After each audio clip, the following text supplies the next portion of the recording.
کیا ہے؟ مالک تو نے اس چھپکلی کو پیدا کیوں کیا؟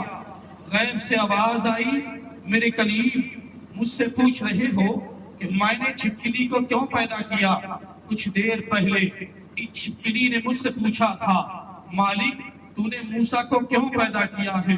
اے کلیم جیسے ہم نے کسی سبب تجھے پیدا کیا ہے، ٹھیک اسی طریقے سے کسی نہ کسی مقصد کے تحت اس چھپکلی کو بھی پیدا کیا۔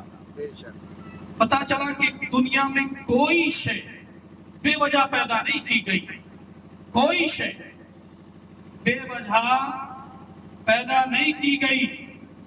تو اللہ نے ہمیں تو اشرف المخلوقات بنایا، تمام مخلوقات پر ہمیں فضیلت بخشی، یقیناً ہم بھی بے مقصد پیدا نہیں کیے گئے ہوں گے۔ ہمارا بھی کوئی دنیا میں آنے کا سبب ہوگا، ہمارا بھی تو کوئی منشور حیات ہوگا نا، ہمارا بھی کوئی مقصد زندگی ہوگا۔ تو اللہ کریم نے قرآن مقدس میں ارشاد فرمایا، وَمَا خَلَقْتُ الْجِنَّ وَالْإِنسَ إِلَّا لِيَعْبُدُونِ، ہم نے جن اور انسان کو اس لیے پیدا کیا تاکہ وہ ہماری عبادت کر سکے۔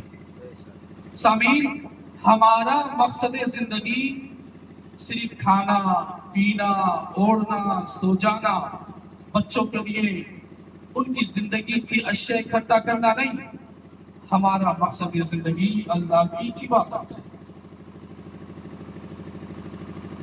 اللہ کی عبادت ہمارا مقصد زندگی۔ میرے عزیز، اگر اب ہم یہ دیکھیں کہ اگر ہم اللہ کی عبادت کرتے ہیں تو اپنے مقصد زندگی میں کامیاب ہیں، اور اگر ہم عبادت نہیں کرتے تو اپنے مقصد زندگی میں کامیاب نہیں ہیں۔ عبادت کرتے ہیں تو مقصد زندگی میں کامیاب، اور اگر عبادت نہ کریں اپنے مقصد زندگی میں ہم کامیاب ہیں۔ میرے عزیز، آپ سمجھیں، مگر بدقسمتی سے ہم نے عبادت سے اتنا منہ موڑا کہ ہماری مسجدیں ہمارے سجدوں کو تڑپتی ہیں، ہماری مسجدیں ہمارے سجدوں کو ترستی ہیں۔ آج ہماری مسجدیں ویران نظر آتی ہیں۔ میرے عزیز، ہم نے اپنے مقصد زندگی کو فراموش کیا اور تباہی ہمارا مقدر بن گئی۔ یاد رکھیں، جو لوگ اپنے مقصد زندگی کو فراموش کر دیتے ہیں، اللہ کریم تباہی ان کا مقدر بنا دیتا ہے۔ میرے بھائی، آپ اندازہ کر کے دیکھیں، ایک حدیث پاک اللہ کے پیارے حبیب صلی اللہ تعالیٰ علیہ وسلم نے ارشاد فرمایا، لوگوں، جب تک کوئی درخت کاٹا نہیں جاتا، جب تک کوئی درخت کاٹا نہیں جاتا، جب تک کہ وہ اللہ کی حمد و ثنا بیان کرتا رہتا ہے۔ مطلب یہ ہے کہ یہ درخت بھی اللہ کی حمد و ثنا کرتے ہیں، لیکن جس دن یہ اللہ کی حمد و ثنا بند کرتے، اس دن ان کو کلہاڑی سے کاٹ دیا جاتا ہے، ان کو ان کی جگہ سے ہٹا دیا جاتا ہے۔ اور میرے پیارے آقا نے ایک جگہ یوں ارشاد فرمایا، لوگوں، جب تک کوئی جانور ذبح نہیں کیا جاتا، جب تک وہ اللہ کا ذکر کرتا رہتا ہے۔ اور دنیا والوں، مجھے بتاؤ، جو درخت اللہ کی حمد و ثنا سے دور ہو جائیں وہ کاٹ لیے جاتے ہیں، جو جانور اللہ کے ذکر سے غافل ہو جائیں ان کے گلوں پر چھری چل جاتی ہے۔ مجھے بتاؤ، جو انسان رات و دن اللہ کی عبادت سے غافل رہتے ہیں وہ دنیا میں سکون کی زندگی کیسے گزار سکتے ہیں؟ حضرت سیدنا رضی اللہ تعالیٰ عنہ، حضرت سیدنا بختیار کاکی رضی اللہ تعالیٰ عنہ کے پاس ایک پرندہ بطور تحفہ کسی نے لا کر کے دیا۔ آپ اس کو اپنے پاس رکھتے تھے، لیکن جیسے ہی کھانا کھانے بیٹھتے آپ اس پرندے کو کھول دیتے اور وہ پرندہ آپ کے دسترخوان سے دانا چگنا شروع کر دیتا۔ ایک دن آپ نے دیکھا وہ پرندہ زاروں قطار رو رہا تھا، اس کی آنکھیں اشکبار تھی۔ حضرت خواجہ بختیار کاکی آگے بڑھے، ارشاد فرمایا وہ پرندے بتا تو صحیح میرے پاس تجھے کوئی تکلیف ہے، تجھے کوئی مصیبت آئی ہے؟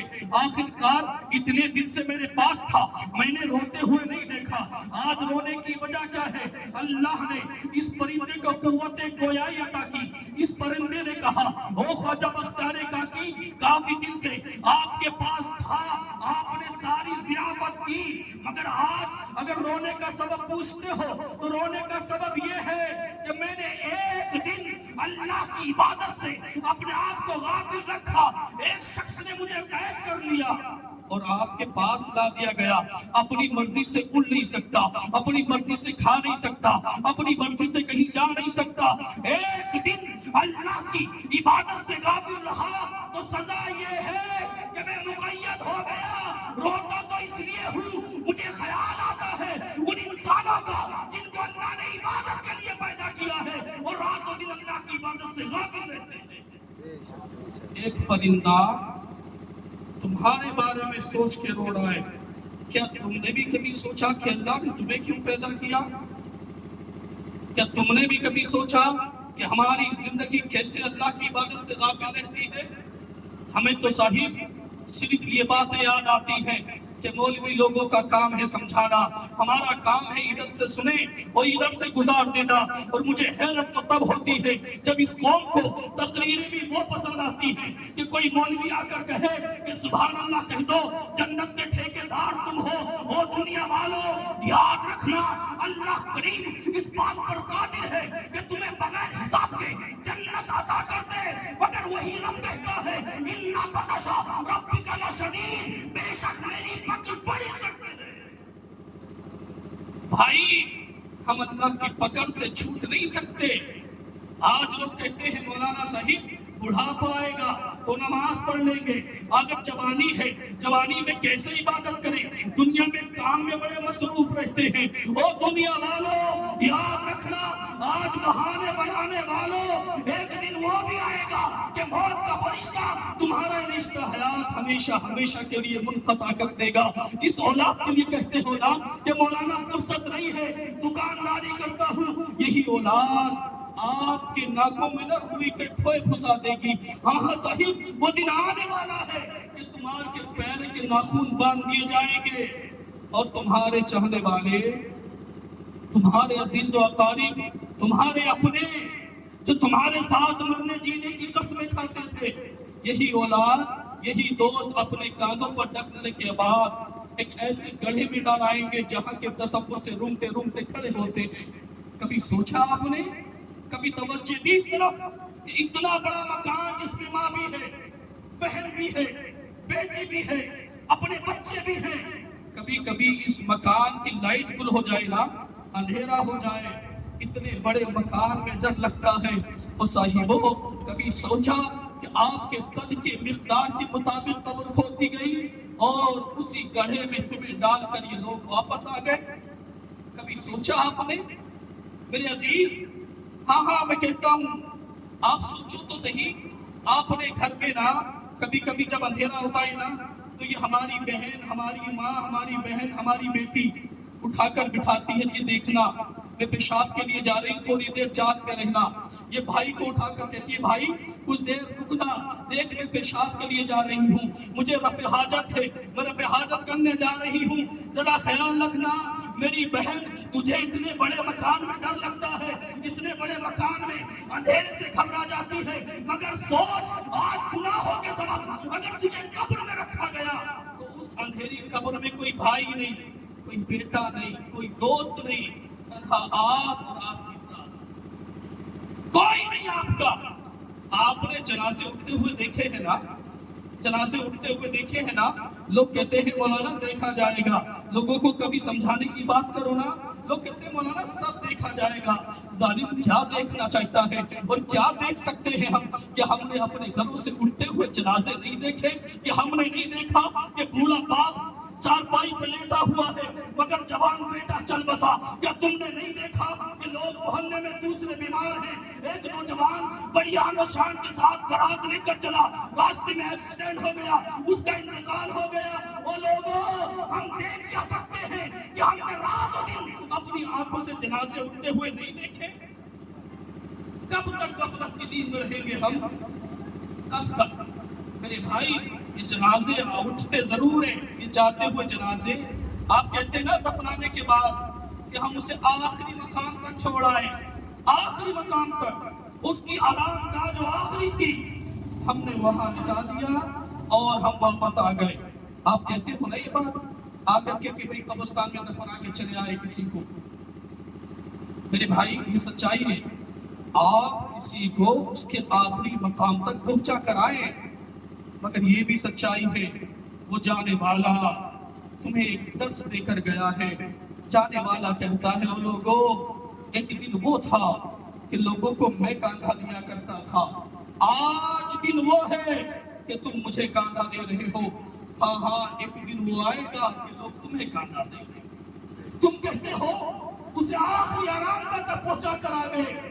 اب ظالم سچائی ہے، تم نے اس کو آخری آرام تک پہنچایا ہے، مگر جانے والے مردے نے تمہیں بھی یہ بتا دیا لوگوں آج مجھے یہاں چھوڑ کر جا رہے ہو، ایک دن لوگ تمہیں یہاں چھوڑ کر چلے جائیں گے، تمہیں بھی چھوڑ کر چلے جائیں گے. صاحب کوئی ساتھ نہیں جاتا، اولاد ساتھ تو نہیں جائے گی نا، باپ ساتھ تو نہیں جائے گا نا، کوئی نہیں. میں تو کہتا ہوں کبھی کبھی نا میرے خیال کرتا ہوں، میرے دل میں تصور آتا ہے کہ جب مردے کو قبر میں رکھا جاتا ہوگا نا اور جب برگے لگا دیے جاتے ہوں گے اور برگے لگانے کے بعد جب مٹی کی بات آتی ہوگی نا، لوگ مٹی ڈالتے ہوں گے، مردہ بڑی حسرت سے دیکھتا ہوگا. اور جب باپ جاتا ہوگا نا مٹی ڈالنے تو مردہ بڑی حسرت سے دیکھتا ہوگا اور کہتا ہوگا میرے باپ تو وہ تھا کہ میری ایک چھینک پر ڈاکٹر اور طبیبوں سے مشورہ کرتا تھا کہ میرے لال کو زکام تو نہیں ہو گیا ہے. تو وہ تھا کہ میرا بدن اگر گرمی کی وجہ سے بھی کبھی تپش محسوس کرتا نا تو گود میں اٹھا کر ڈاکٹروں کو دکھاتا کہ میرے لال کو بخار تو نہیں ہے. مگر باپ آج تو بتا، یہاں قبر میں تنہا کس کے سہارے چھوڑ کر جا رہا ہے؟ وہ عزیز، یہ باپ بھی اپنے ہاتھوں میں 3 مٹی لے گا. منہا خلقناکم وفیہا نعیدکم ومنہا نخرجکم تارۃ اخری کہہ کر 3 لب مٹی ڈالے گا، واپس پلٹ آئے گا. وہ صاحبوں، کبھی سوچ کر کے دیکھو کہ جب مردے کو قبر میں رکھا جاتا ہوگا اور دوست مٹی ڈالنے جاتا ہوگا نا تو یہ ضرور دوست حسرت کی بھرا نگاہ سے دیکھتا ہوگا اور کہتا ہوگا میرے دوست تو کہتا تھا کہ تیرے بغیر میں جی نہیں سکتا تھا، تو کہتا تھا کہ تیرے بغیر میری دنیا ویران ہو جائے گی، تو کہتا تھا کہ دوست تو چلا گیا تو میں تیرے بغیر رہ نہیں سکتا. میرے بھائی، میں نے تیرے ساتھ